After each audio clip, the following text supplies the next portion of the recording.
HRN listeners.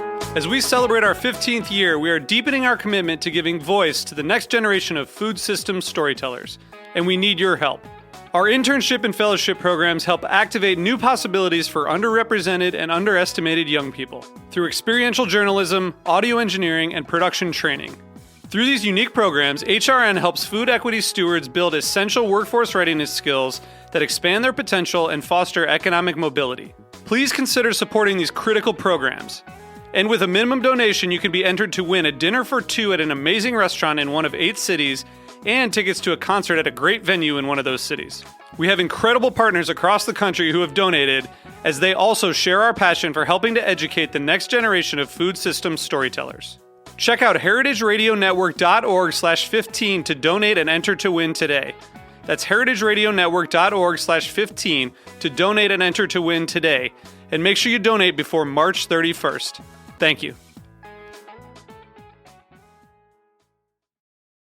This episode is presented by Forever Cheese, a passion for great taste.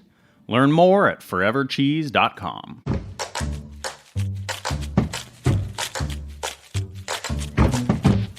This week on Meat and Three, I'm about to go on maternity leave. This is Katie Mosman-Wadler, and before I leave you in the incredibly capable hands of Team HRN, we're rounding out Season 5 with a deep dive into the food rules, weird cravings, and overall hype about eating while pregnant. There are a lot of safe foods to eat, and we shouldn't be sort of assuming that just because something is raw that it's dangerous. I just found myself feeling like there was an alien piloting my body and brain, and totally changed the way that I ate. So was it the eggplant? Sure. Why not? I just don't know. Tune in to this week's episode of Meat and Three anywhere you listen to podcasts. I'll be back soon with our newest and tiniest producer in tow.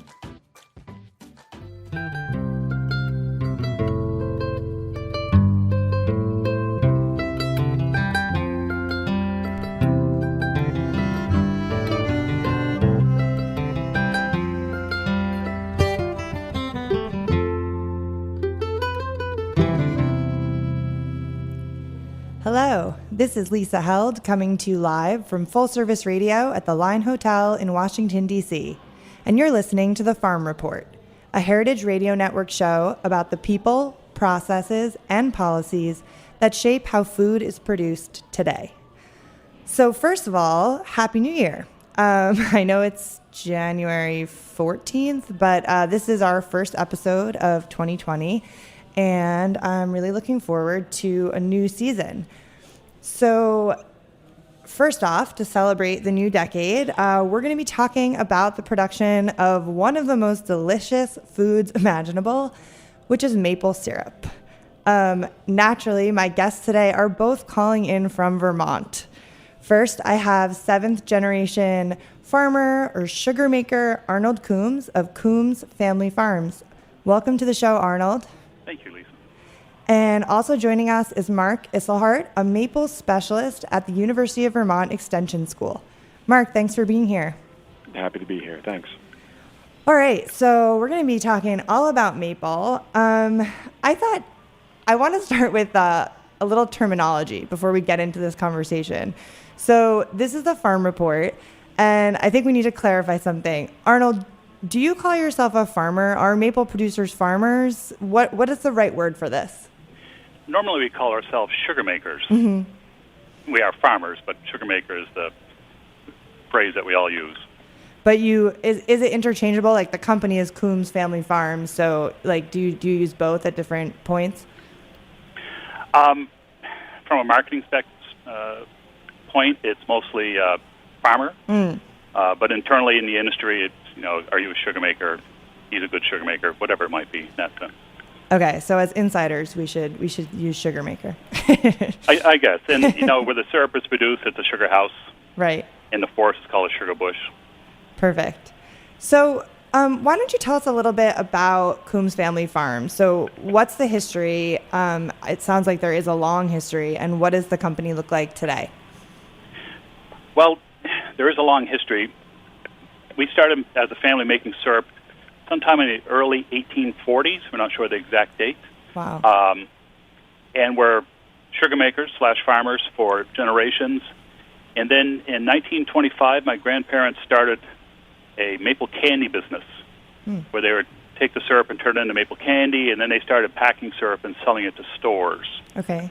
That business grew. My father joined it, and I joined it in 1985. It was kind of on its last legs, and my folks and I sold it. They retired, and I started another one, which is now Coombs Family Farms. And then I merged that with another company called Bascom Maple Farms, Bruce Bascom. And coincidentally, he's the seventh generation of his family in the maple business as well. Wow. We've known each other for generations. I'd been over there when I was a kid, so we knew each other well. And we joined forces because there's a lot of competition coming into the industry that we thought we wouldn't survive independently, but we have strength in numbers, and it has worked out fairly well. We've grown considerably since then. Right. And you source maple from all different sugar makers, is that right? Correct. Yeah. A few thousand. We have our own farm. We tap about 105,000 trees, but we also buy from many farmers. Right. And you mentioned competition. So, I was looking at the stats, and Vermont is the top producing state, and production in the U.S. has grown so much. I was really surprised in the past decade. I mean, the USDA Ag Census showed the gallons of syrup produced in the U.S. almost doubled between 2012 and 2017. I'm curious, so maybe Mark, if you could weigh in, as someone who's been studying maple for a long time, have you been following this growth, and do you have a sense of what's fueling it? Sure. Yeah, the expansion, I would probably peg to the last 20 years, and it is dramatic. We're producing, in Vermont anyway, about 2 million gallons of syrup a year. Wow. And about 25 years ago, that number was closer to 500 to 600,000 gallons. So there's been a dramatic change over that period of time. There's not one simple thing that you could say fueled that expansion, but there are several key factors. One actually has to do with Canada and how the Canadian maple industry is organized. In Canada, the province of Quebec really produces the vast majority of syrup. In fact, Quebec produces over 70% of all the world's maple syrup just in one province. Wow. And the way they structured their market up there, there's a government-sanctioned entity that works to market all that syrup. So if you're a producer of syrup and you're selling in bulk, basically selling in a barrel, right, you have to sell into that one central agency, and then they do the marketing from there. And what they do, they have the ability then, with such a large market share, to basically set the world price. They also have, which you may have run into in your research, is a strategic maple syrup reserve, which, depending on your sense of humor, you might laugh at, but it is actually a critical part of how they market their syrup. Maple is very, very dependent on certain temperature fluctuations during the production period. Right. And not all years are ideal. And by having a reserve of syrup, which is not as perishable as other commodities like milk or that sort of thing, when you have that in reserve, you can release some when years aren't as ideal as others, and it moderates the supply. So the last thing about the Quebec organization is that it's really only relates to producers within the province, and they have a quota system so that you really aren't paid above the quota that you have. Okay. So there's a limit on production there. That those limits don't extend beyond the province, and so with a good price for syrup and people marketing syrup globally, people outside the province saw the benefits of increasing yield, production, I should say, and that's where you see Vermont really taking off, and other states as well. But Vermont having so much of the remainder of the world's crop, the growth was greater. Right. Well, and it's interesting, you're saying like there's a lot of demand for it around the world for maple, and in the past few years there's been a growing a lot of growing attention in the health and nutrition world about how bad sugar is for human health, but maple is not. It sort of like hasn't been looped into that. It seems like it's really positioned as this healthier alternative to white sugar or other sugars. Have you seen that happening? Like, do people see it differently? Is that a question for me or for Arnold? Either one. Maybe Mark. Maybe if you've looked at the research on, yeah. Well, it's not research that we do here at the University of Vermont specifically, but we are aware of work that's being done. There's been quite a bit of work done, actually, at the University of Rhode Island, looking at the nature of the chemical composition of maple syrup, what's in there, and how those naturally occurring compounds may or may not have health benefits. And there's been quite a bit of work done, and it's a pretty unique product for sure. There are no additives to maple syrup. It's just a single ingredient, maple sap, that's boiled down, and it's produced in a sort of a semi-wild way. You don't have huge cultivated areas with synthetic fertilizers. It's a minimally managed natural forest ecosystem that produces the sap. Right. So it's attractive for that reason as well. Yeah.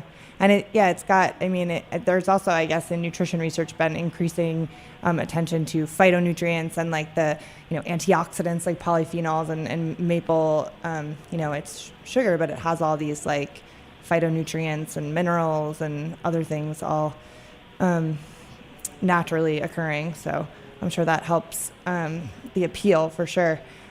So Arnold, I would love for you to talk a little bit about like what maple production looks like in Vermont at a commercial scale right now. Because, when I picture maple syrup, I picture like my neighbor growing up would like bring his buckets and tap his trees in our yard. And, I don't think that's really what it looks like as much anymore. Can you talk a little bit about like what most producers, like the systems they're using and what it looks like? Sure. The vast majority of producers now are using a tubing system. They no longer use buckets. Mm-hmm. It just really reduces the labor. It makes it much more convenient for collection and allows trees that you would never have tapped with buckets to be tapped because they're up on a hillside or off in the distance. It also does much less damage to the forest because you don't need roads to get through there to gather the sap from buckets. And so most people are using tubing systems. One man can probably handle 10,000 taps on tubing, whereas with buckets, maybe it's 500 taps. Right. So it's much more efficient. We now use a smaller diameter spout, which is healthier for the tree, does less damage than you would with a spout that a bucket would require. And so there's a lot of modern things going in that direction. Farmers will use a vacuum system, so we'll literally suck the sap down the pipeline, make sure we get it fresh, and then it's boiled in a very efficient evaporator. Some still use wood. Probably more use oil and steam to heat the syrup, boil the sap into syrup. So much more efficient in that sense. There's been a lot of efficiencies developed over the last 25 years, much at the Proctor Maple Research Center, where Mark is, and also by industry in itself. Right. So that's why you've seen the numbers grow as well. Right. Yeah, that makes a lot of sense. How big is a typical like maple farm in Vermont? Or is there a big range in terms of like small to larger scale? There's a lot of small ones. Okay. So in the 500 to 5,000 tap range, there's a lot, hundreds and hundreds of them, well over 1,000 or maybe even 2. Maybe Mark knows better than I do. And then there's the larger commercial ones of 20,000 taps and up, where at 20,000 you can probably make a living on your own. You don't have to, necessarily have other work. And if you get up to more, then you can support your family, and that is what you do. You are focused on maple full time, and it's not just a seasonal thing. But when you're in it as a business, you're working in the woods year round for the most part. Right. Well. Sorry, go ahead, Mark. Well, I was just going to say that one of the neat things about the maple industry is that there there isn't a huge barrier to entry. What matters is the quality of the product you make. So if you're doing everything right and you're putting it in the bottle and you're selling it in the marketplace, either at a farmer's market or a store down the road, you can be part of the industry as well.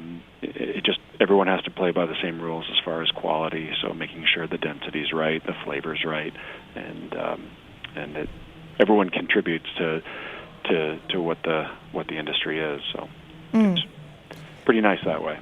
Yeah, and Arnold, you brought up that some maple producers are just doing maple, right? And then some farmers do it as part of another operation. Like I read an article about maple as a crop for farmers, for dairy farmers potentially. Is that typical, and is there a big opportunity there? I'm thinking about, it's obviously harder than ever right now for small farms, especially small dairy farms, to make money and to survive. Are a lot of farmers using maple as a means to add income to their operations? A lot of them are. It's not necessarily new. It's been going on for generations. It's a time of year when there's not a lot of other farm work to be done. Right. The fields are covered with snow. If you can get out there and gather sap and boil it down, you're making income in a downtime of the year, essentially. Right. So that's always been going on. As the profitability of maple has gone up over the last 20 years, we're seeing maybe more farmers switching to a bigger emphasis on the maple production and growing that side of it. Some farmers getting out of dairy completely and focusing specifically on maple. We did that ourselves. Bascom's used to have just about a 300-head dairy farm, and probably 15 years ago sold the herd and just focused all on maple. We lease out the farm now. We still own it. We just leased out. Someone else is doing the herd management. But you got to be focused on dairy to really make any money, and our business was maple at the time, so we decided to move on. Right. Yeah, I mean, it seems like diversification can really help when it comes to small farms, and absolutely. I guess the big thing is you need access to maple trees, right? Like, I guess but in Vermont, a lot of farmers probably do have like them on their property somewhere, right? A lot of farmers do, or you can lease your neighbor's trees. So it's very easy to work out an agreement where, say, a landowner has 1,000 or 2,000 taps nearby, and you can go in and for a certain amount per tap, you can lease those trees and collect the sap and boil it into syrup. That's how a lot of farmers expand, is by leasing neighboring trees. Got it. The vast majority of that increase in production that we've seen over the last 20 years have really come from the conversion of stands that were managed for long-term timber management and now converted to what we call sugar bush, which is the term for stands that are managed for sap production. So there's been areas typically a little more upper, I wouldn't say high elevation, but upper elevation from where most dairy farms are. Those stands were owned and managed for timber production, and harvesting happened periodically. And as maple has come on as a more stable income, because you get an annual income either from producing it yourself or from the rental lease rates that Arnold was talking about, it's become attractive for more landowners. Well, and that brings up another point I want to talk about, which is the impact on forests. But we have to take a quick break, so let's do that. And when we come back, we'll talk more about the relationship between maple and environmental impacts. We'll be right back.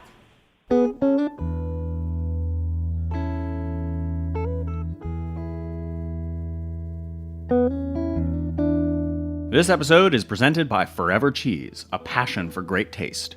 Forever Cheese sources a curated collection of unique cheeses and specialty foods from Italy, Spain, Portugal, and Croatia.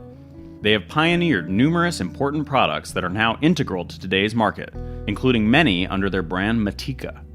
Learn more at forevercheese.com.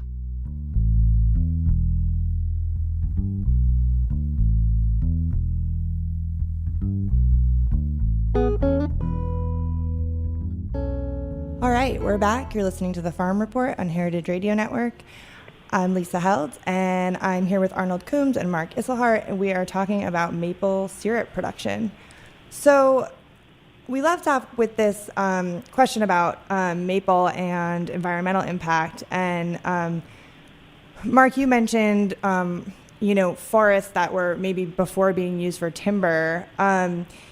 I would love for you to talk a little bit about, is there evidence that supports a correlation between maple production and forest conservation? It's a wide open topic, lots of things to cover. Okay. Maybe I'll hit on a few of the high points as I see it.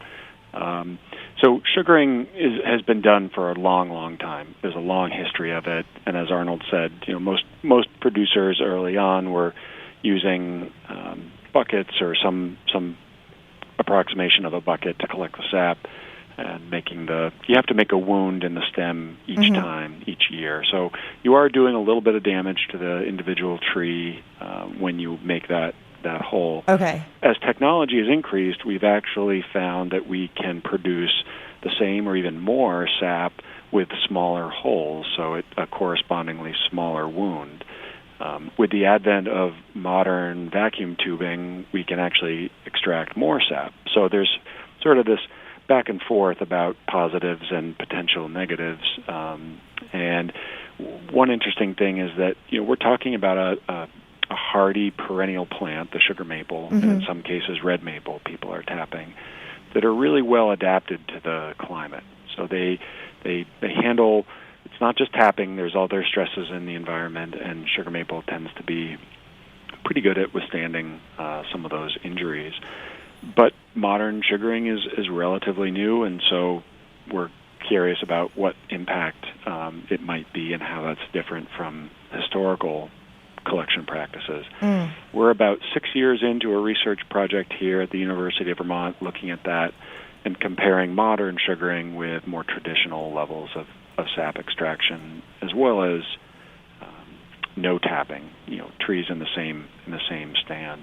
And after 6 years, we're not seeing a difference, but we tap trees for more than 6 years. So we'll continue that study into the future and see if differences exist, are they significant, and what can be done as a result.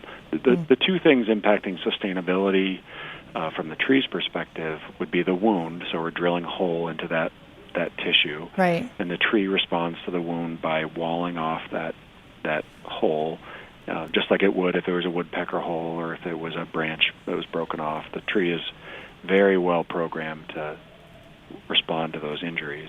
The other one is a little bit different, and that's how much sugar we're taking out, and since we are able to take maybe twice as much as we have in the past, does that make a difference? All the complexity goes along with it, not the least of which is how big the tree is. So bigger trees store a tremendous amount, and we really can only take so much out of each individual tap hole. So the issue of sustainability still needs to be looked at over a longer period, but it appears, at least in the short term, that modern methods are not any less sustainable than historical processes. Right. Then you have the broader sort of landscape-wide questions of, what are the issues of managing for a few species rather than a diverse suite of species? And most sugar makers who are certified organic, or almost all, have to retain some non-maple species in their forests as basically a check against the issues related to a monoculture, where if a pest were to come through, you could have a pretty devastating event, defoliation or something like that. So there's small individual tree issues, and then there's broad sort of landscape type issues involving with sugaring. Right. But, and I mean, overall, are there, I'm also just thinking about the fact that, so there's all these potential issues with like a little bit of damage to the trees, and we're not sure long term what that means. And then I'm also just thinking about forests hold so much carbon, and is there evidence that shows these forests would potentially have been cleared for other for other purposes, and they're not being cleared and actually cut down because there's money to be made tapping them for maple. Yeah, I mean, forest management in the Northeast, at least in hardwood stands, there isn't as much of a tradition of like heavy cutting. Okay. I mean, there's a little bit, but for the most part, it's more periodic cutting. That being said, you're still probably going to be retaining more carbon, sequestering more carbon in a maturing, well-stocked forest than you would with one that was, had been cut. So, right. No, there's all sorts of issues, positive issues with keeping a mature forest intact, from flood mitigation downstream, water quality, carbon sequestration, like you said. So there are a lot of positives about keeping those mature forests intact. Right.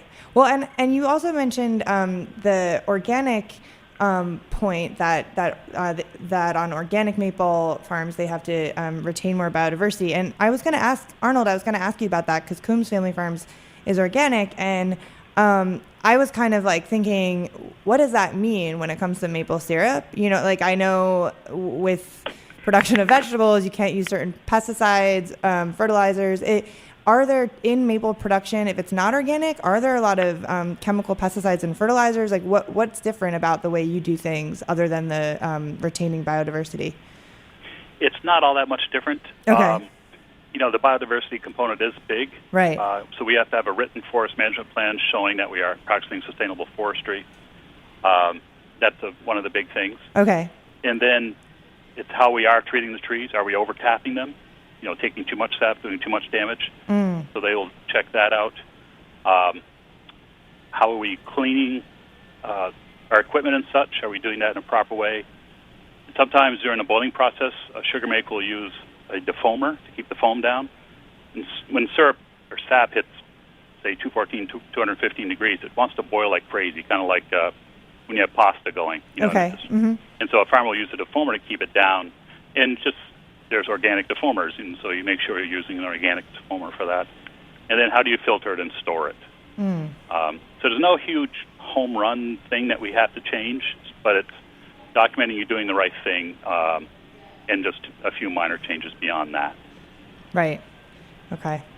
And then, so in terms of climate, in the other direction, Mark, you said earlier that maple harvesting is very sensitive to temperature fluctuations. I'm curious, I guess both of you could answer this question, in terms of research, Mark, on your end, and then Arnold, like if you're seeing this with the sugar makers you work with and on your farm, have changes in weather patterns already started affecting maple production?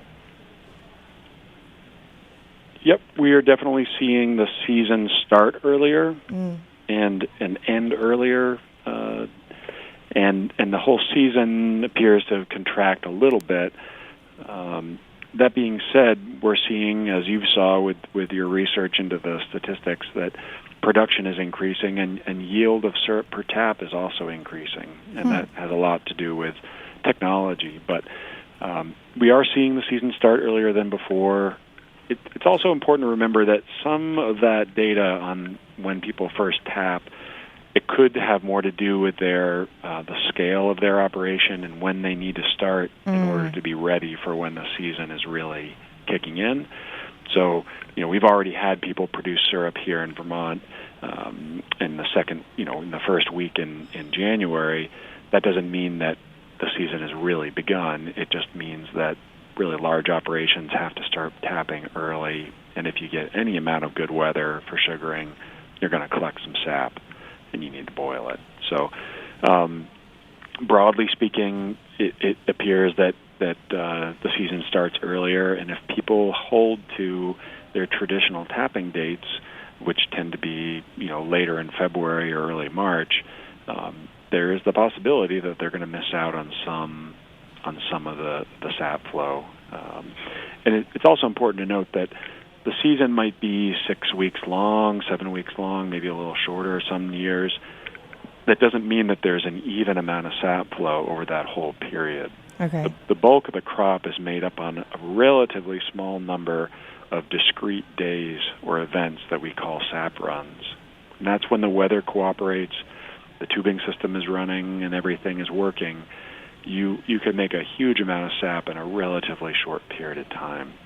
So it's a little hard to disentangle the season is starting earlier and maybe its overall duration is a little less, and how to reason that with, our yields are actually getting higher.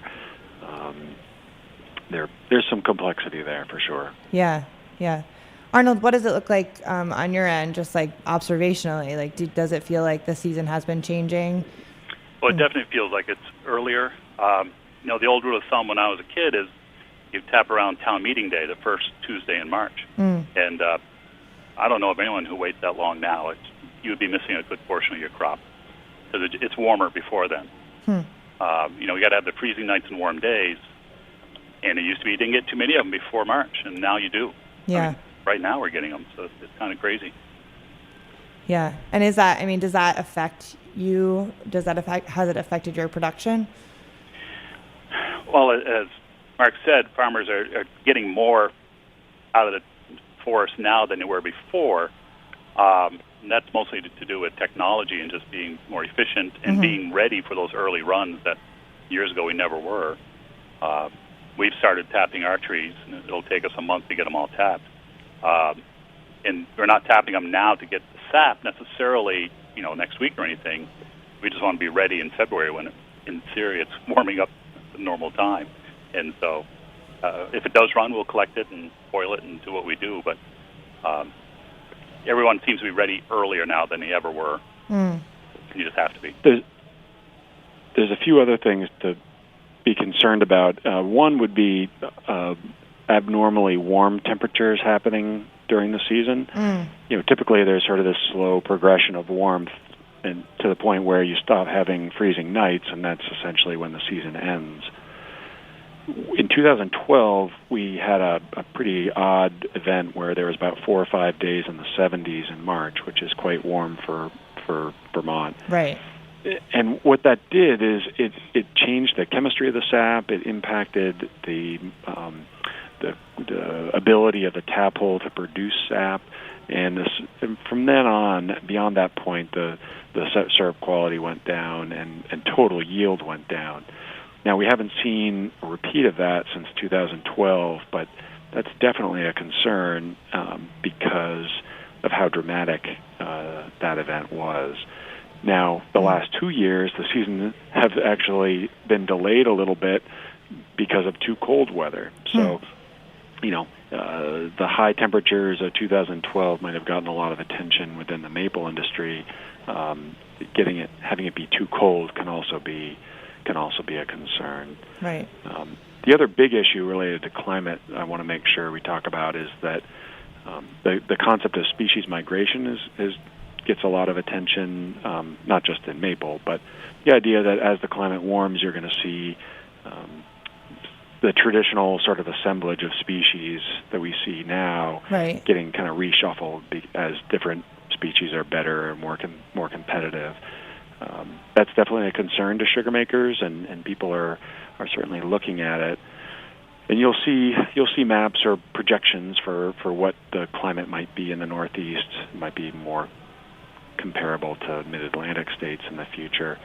One thing that it's important to keep in mind is that sugar makers are very active as far as managing for a few species in their sugar bush, and so I think you have to have a seed source for some of these more southerly species to show up and establish themselves. And most sugar makers I know are pretty focused on promoting red and sugar maple growth at the expense of others. And so I think those projections are something to take note of, but I know that sugar makers will be paying attention to what the species mix are in their sugar bush and kind of managing accordingly.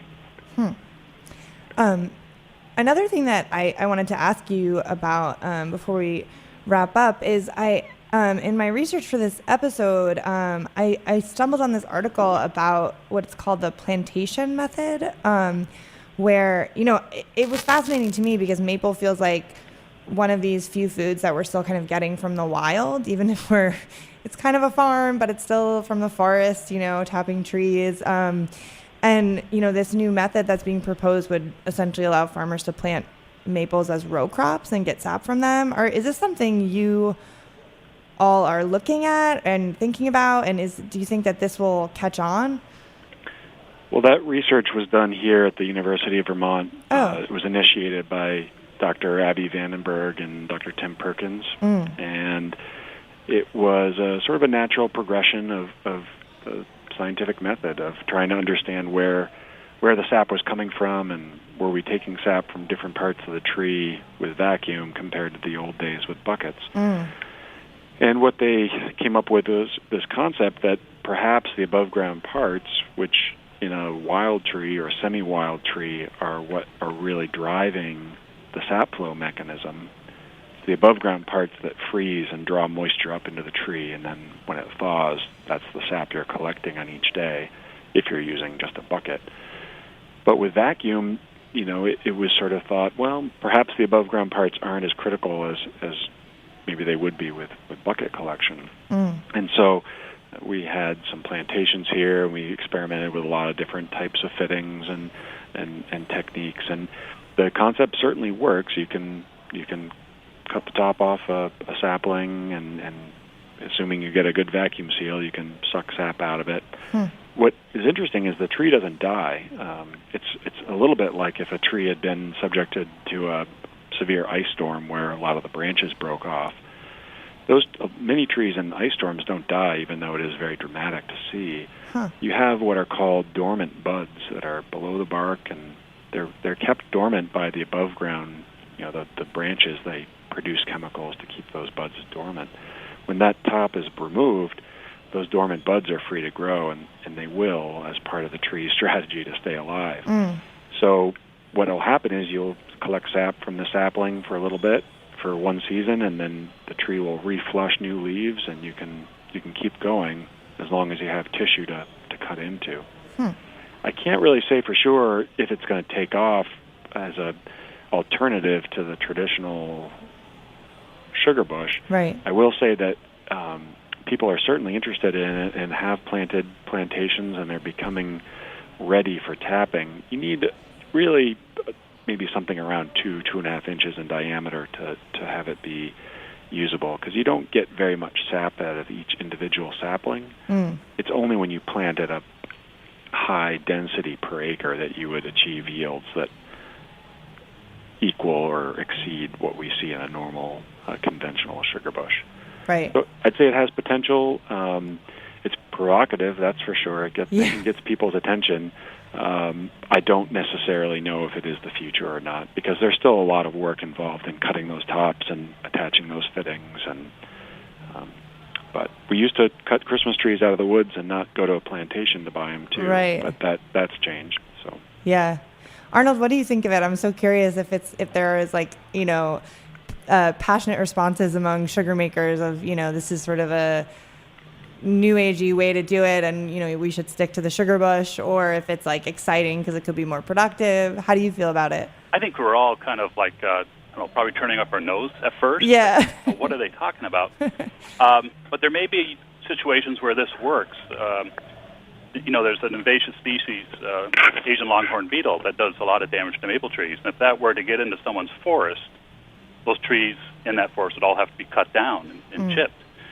So then the farmer would be essentially out of business. But what if they could have, they had fields they could replant in a plantation format? They would be back in business sooner. It'd still take many years, but they could still be a productive farmer without waiting the 30 to 40 years for their trees to grow back. Right. So there's situations where that may be quite productive for a farmer. Right. Maybe there's room for both methods. Yes. Potentially. Great. Well, Arnold, Mark, thank you so much for coming on the show. Thank you. My pleasure. And thank you all so much for listening to the Farm Report on Heritage Radio Network. If you enjoyed the conversation, please subscribe to the podcast, rate it, and share it. I'll see you next week.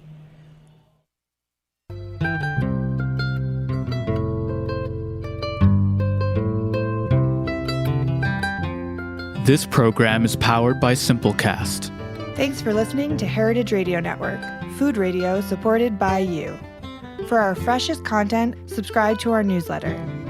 Enter your email at the bottom of our website, heritageradionetwork.org. Connect with us on Instagram and Twitter at heritage_radio. You can also find us at facebook.com/Heritage Radio Network. Heritage Radio Network is a nonprofit organization driving conversations to make the world a better, fairer, more delicious place. And we couldn't do it without support from listeners like you. Want to be a part of the food world's most innovative community? Subscribe to the shows you like, tell your friends, and please join the HRN family by becoming a member. Just click on the beating heart at the top right of our homepage. Thanks for listening.